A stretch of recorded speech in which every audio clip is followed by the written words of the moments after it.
We have found CK to be value for money, reliable, and their after-sales services and maintenance is excellent. Regen waste take in co-mingled waste from the municipal councils both here in Northern Ireland and in some parts of Great Britain. We take in blue bin and also black bin waste.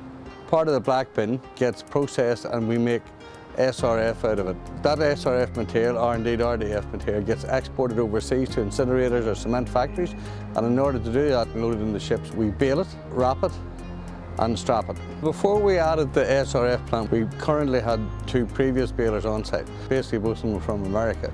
So in this case we decided to give our partners CK International, who we know or have known for a number of years, the opportunity to provide their baler. CK convinces that the balers that they had was right for our requirements.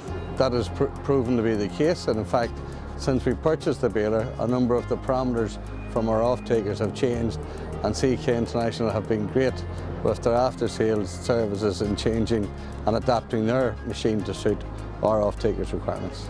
To change densities, to ensure a constant and consistent lengths. CK delivered the baler on time, as per our schedule, which was of paramount importance to us because we actually had a boat booked before we had the plant installed. We had no issues with the commission of it. CK are local to us, so they've been very amenable and quick to react when we have had issues.